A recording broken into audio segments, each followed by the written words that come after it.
Hey everyone, I know I haven't posted in a while, but just been busy with stuff, school and work. But I thought I'd post something today after school. Um, uh, I wanted to post a video of me uh, talking about my favorite guitar players and my influences and stuff. You know, and it's no particular order and stuff. Talking about players you may have heard or you may not have heard. Uh, um, Pretty much these players kind of developed my style of playing, right? So yeah, the first player, obviously you guys would know is Mr. Eddie Van Halen, right?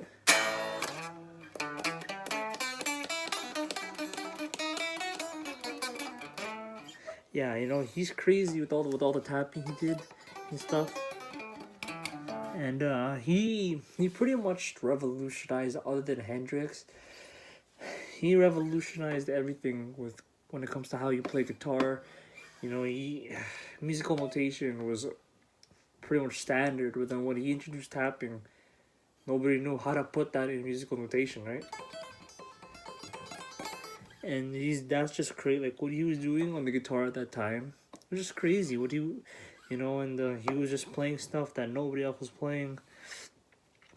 He had some good songs. Like, the first album he could have retired, and mm,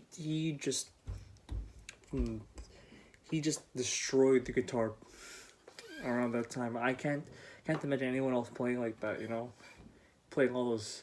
He was okay, like in terms of soloing. Well, not really, other than Eruption or Spanish Fly. Maybe he wasn't really like a memorable solo player, but he couldn't. He wasn't bad, but his rhythm playing was excellent. Um, his his fills are crazy, especially using the whammy bar. There's a Strat. I know he had a Floyd Rose, but his playing was just crazy. I can't. And like I think he's the one who introduced the drop C sharp tuning on the Fair Warning album.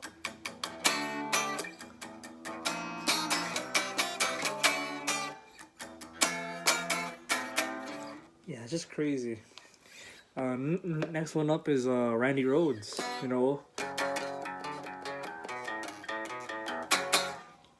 Like that was literally I'm sure the first Aussie song that every guitar player learned, and he's just a creative guitar player. He wasn't the like your typical blues.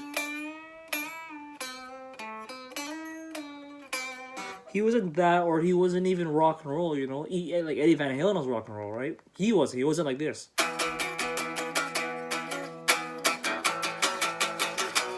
He wasn't any of that. Like he is kind of funny because he developed his own style, and even from when you listen to him to Quiet Ride, like he was crazy. He didn't have the classical taste that he had with Ozzy, but you can tell it was him with the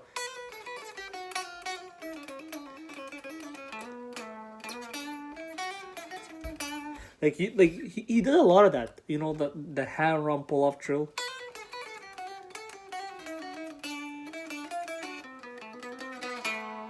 He does a lot of that stuff, and it's insane. And especially the Diary of a Madman. I don't know if don't ask me to play it, but he like Kirk Hammett was even saying in the video that like he was so advanced. He was using jazz chords, diminished chords. I don't even know how to play it, but he's using chords like that, and his musical style was just it was just out of this world. That he can go and he's picking those notes too, right? So it's not like your typical guitar player who just play power chords. He was like doing classical stuff, and if you want to play power chords, he can do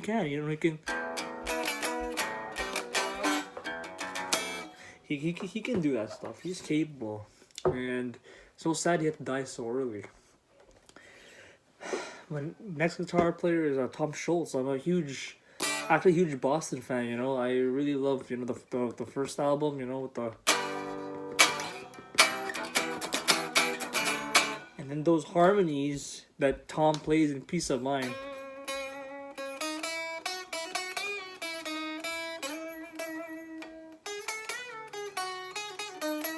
Like those harmonies are crazy, and I think that maybe Randy Rhoads picked something up from him.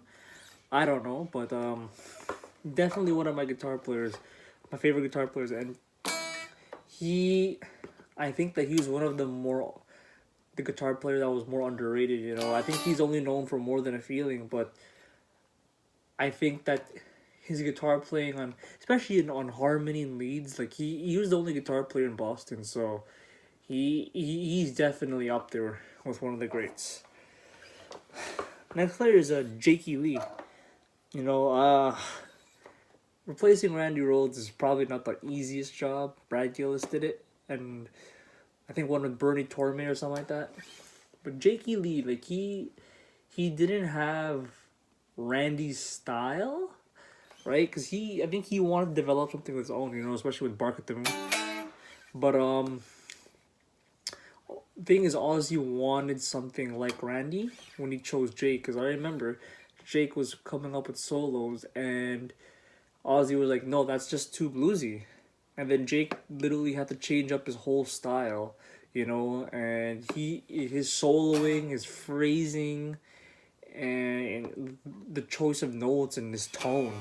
Like you know what? Out of all guitar players from Ozzy, you know, Iommi, Wild, Randy, I think out of all of them, Jake probably had the best chops in phrasing and execution. You know, when you listen to something like Rock and Roll Rebel, and Bark at the Moon, like you think, I'm like, wow, that's just crazy guitar playing. Like, especially that's those stretches and stuff, like stretching all the way here. Like I don't think Randy or Tony Iommi could even do stuff like that. And like Jake was just a phenomenal player, like totally underrated. And when it switched to Badlands, he was kind of more open to what he wanted to do, because with Ozzy, he was just stick to playing metal and doing stuff like Randy did. That's what Ozzy liked that with Randy, and he wanted Jake to continue that, but Jake didn't want to continue that path. And you can listen to him in like Rumble and Trey, you know, those riffs that he plays, like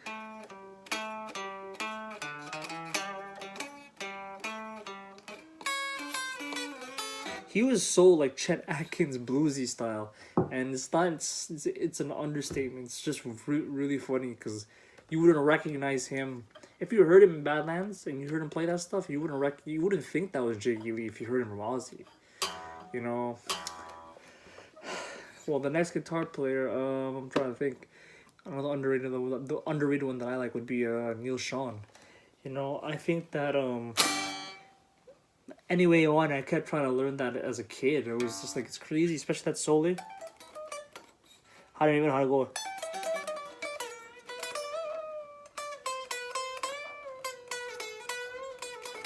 Yeah, I don't know, but then I like that riff that he does with the.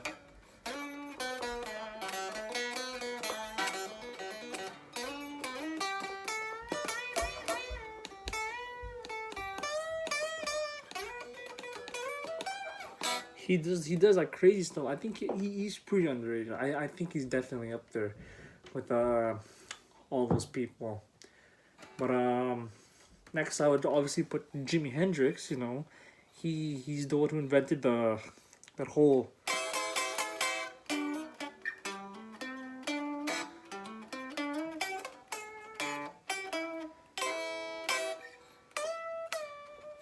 And he is playing, you know, just it's just weird because nobody thought of playing bar chords with their thumb, right?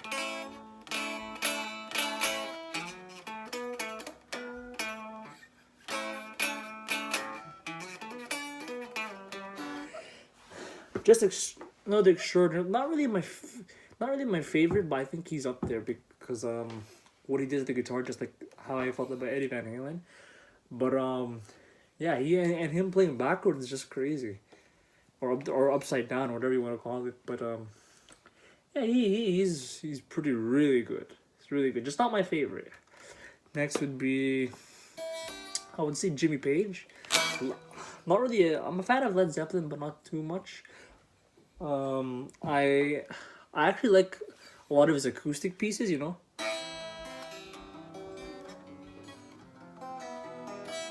You know, I think Jimmy Page is underrated in acoustic. You know, Babe, I'm Gonna Leave You, Brian Your R, Going to California. Those kinds of songs, I think that are really good. And you know, Jimmy always played messed around with tunings and stuff. Where you got Brian Your R, like I think it's a C6 tuning. And Cashmere, another one of my favorites, where it's tunings in Dadgad. Who would have thought you can make a song out of that tuning, or out of that tuning, right? So yeah, they have that. You have that, and then who else we got? You have Eric Clapton. Let's just name. You know, I remember learning "Sunshine of Your Love."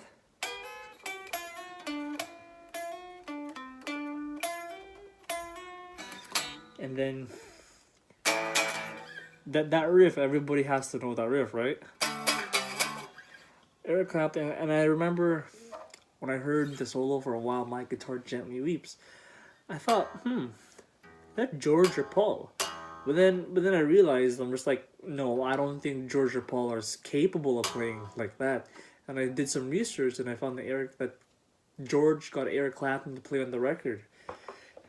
And John Lennon agreed with him because he's just like, this is gonna be a hard solo. Eric Clapton, that's crazy. What he did on that record was crazy. To this day I still haven't heard anyone replicate the way he bends those notes. It's hard. You have to bend in tune and bend up. It's just like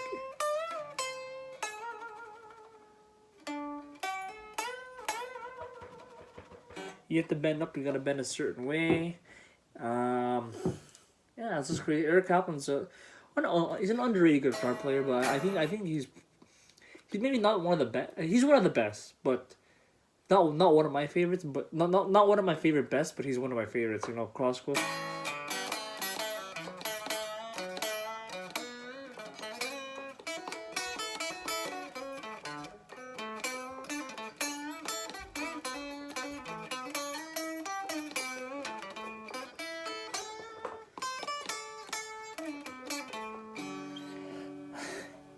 It's another one. My next guitar player would be probably put Richie Blackmore in there, especially with what he did with the. No need to say the rest. Like Smoke on the Water, just with that riff that he made, and influencing a bunch of other guitar players. Yeah, what he did, especially I remember I played Rock Band, and then I heard.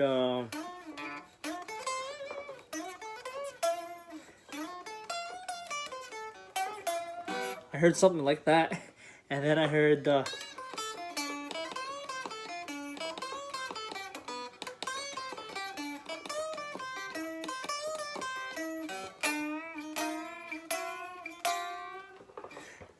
Richie Blackmore is definitely, and he had that classical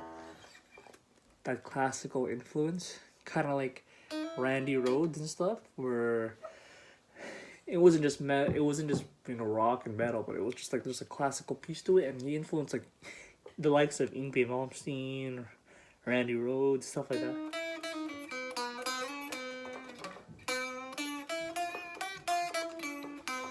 He's definitely up there. Next one would probably be Joe Satriani. I really like no, I can never play stuff like him because he's a virtuoso. He's a god. I remember when I was trying to learn Always With Me, Always With You. Right, the chord is like this.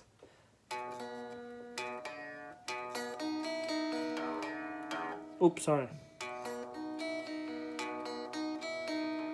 But no, it was that's the easy way to play it, right? But the actual way to play it is like this.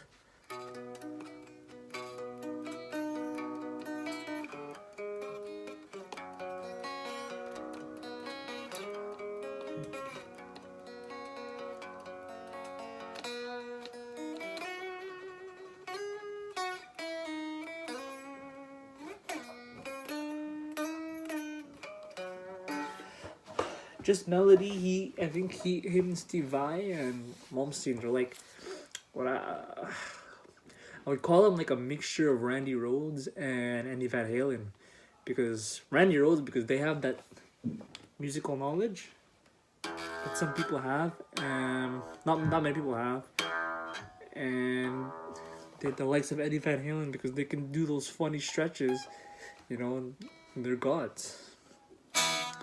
Um, Next guitar player would be maybe Angus Young. You know, people say the AC/DC. A lot of the music sounds the same, right? Sorry. You know, maybe a lot of their songs are based on the same power chords, right? But like, I think it's the way. First of all, Angus's tone is amazing.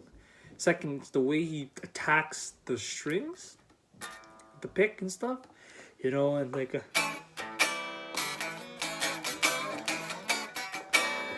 him and his brother, like the way they attack the strings.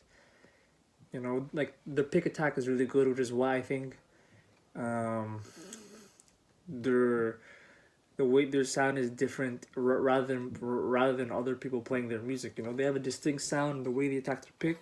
And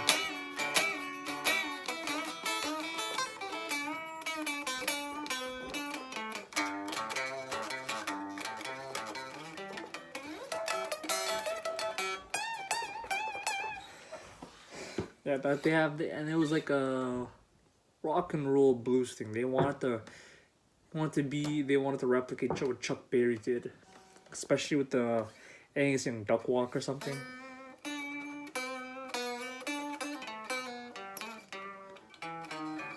He did that. I thought that was good. Next player would be Matthias Jabs from the Scorpions. Um, Honestly, I think his playing is. Can't really play any of the Scorpions music, but like I know his playing is phenomenal. Especially I was this Can't Live Without You, No One Like You, Rock You Like a Hurricane, Blackouts. Oh my god, that's just underrated, phenomenal guitar playing. And around that time, Eddie Van Halen came out, right? And Randy Rhoads or something. And, you know, guitar players are probably trying to figure out, oh, how can I play like that? And I guess he just figured out a way to, like he had a distinct style. He was a metal player, but he didn't have the classical knowledge or playing that we can see in his playing. But he was a more blues guy.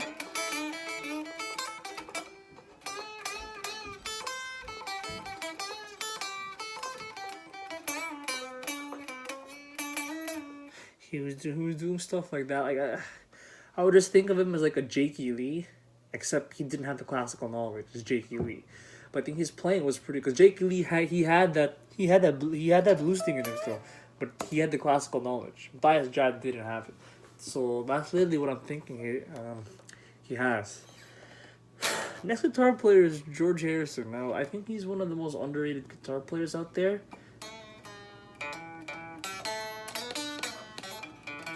People say that, oh, you know, he's not a shredder or anything. Well, you know what?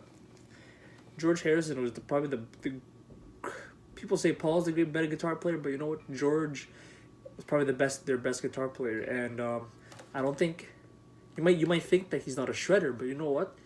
I don't think anyone in guitar history as of today could have replaced George at the Beatles. Like George was doing, like in the early days, he was doing as I was telling you earlier.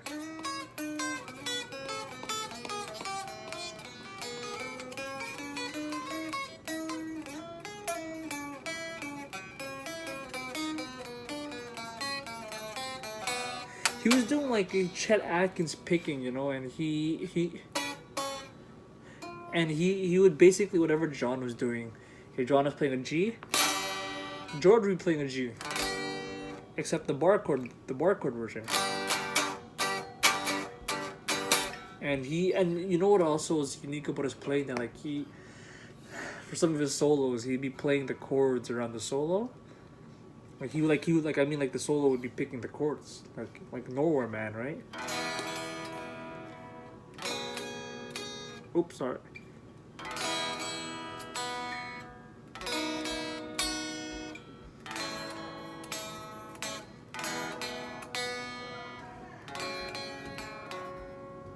Yeah, I don't know. There's stuff like that.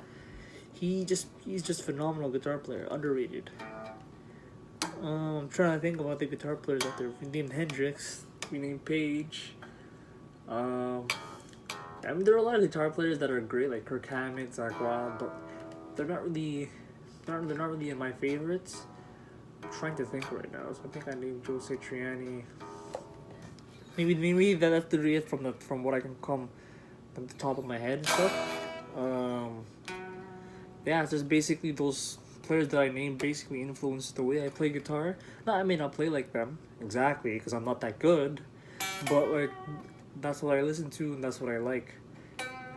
And the way they play, I try to impersonate them on the guitar, to sound like them. You know, like Randy Rhoads.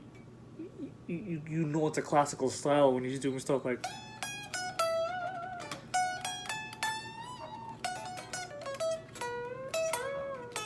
He's doing stuff like that on you know on that string bending. He's bending up, and he's crazy.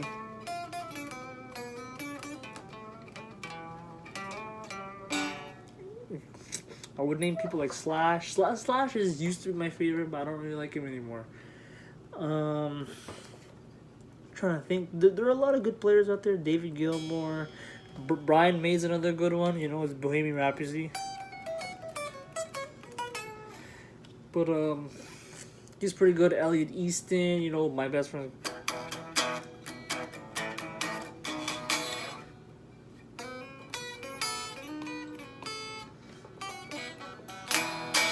Stuff like that. But yeah, that's basically it. You know, like those guitar players are one of my favorite, are basically my favorites, and what I currently listen to, and basically style my player on them. Like, you know, actually I forgot to mention, but Jake Keeley, there's one video on the Suicide Solution solo. I think he's going like this.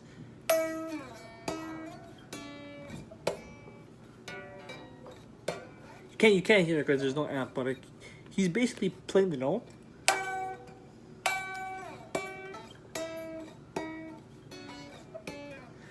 He's picking it and he's tapping it. And you have people like Eddie Van Halen, right? Or he does harmonic tap. Now, these players are pretty much influenced by the same thing. They try to do whatever they can to emulate each other, but they try to sound different. That's the most important thing when you're a guitar player. You try to develop your own style. You try to sound different from the next person, because I think that's the worst thing you can do. You know, sound the same as another guitar player, because really in the past year, I haven't been trying to learn solos note for note. Well, for two reasons. One, because I'm really lazy, and two, it's because I don't want to develop a style. Like, I don't want to like become them. I want to have my own style, influenced by their playing.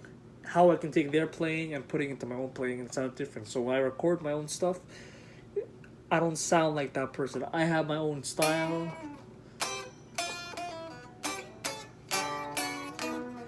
You know, you don't sound the same. I don't want to sound the same as my neighbor or my friend, people who I'm jamming with. I want to learn from them, take some of their licks and put it into my own and stuff like that. But yeah, it really defeats the purpose if you just play something note for note. Like, maybe starting off, you know, maybe your guitar teacher will make you play stuff note for note. And I guess it makes sense because you're still developing your playing, right? Once you, like, your dexterity and everything. But once you have that down, then you can start building up your own stuff, start listening to more music and stuff. I forgot to mention Joe Perry. Joe Perry's a good player too. But yeah, there's just like, that's what I think. You know, developing your own style. You know, listening to a lot of different types of music. Not just rock. You can listen to rock, pop, jazz, metal, grunge, and you know, if you're really that good, you can just combine all those styles into one, and you create your own music, right? So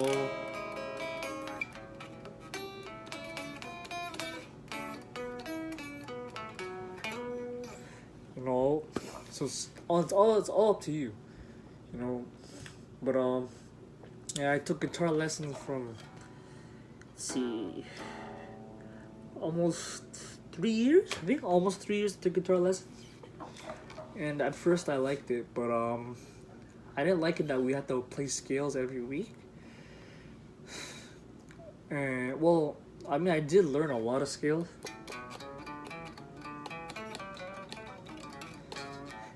The good lesson, but I got bored of it. I wanted to play actual music, and we were just playing book songs like Mary Had a Little Lamb, you know. So it kind of got boring after a while.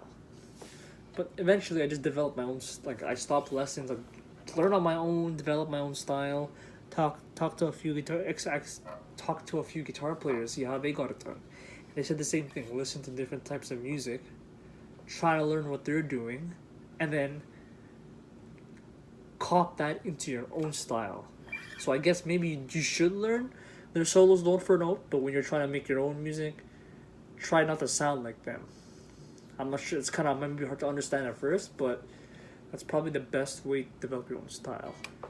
But yeah, that's what I have. I just haven't posted a video in a long time, so I thought I'd make this video long. And yeah, maybe I'll be posting soon. We'll see. I do want to get back to posting. I actually like posting videos. I like the dialogue, but yeah. For now, I'm just gonna go and then we'll see. All right, take it easy.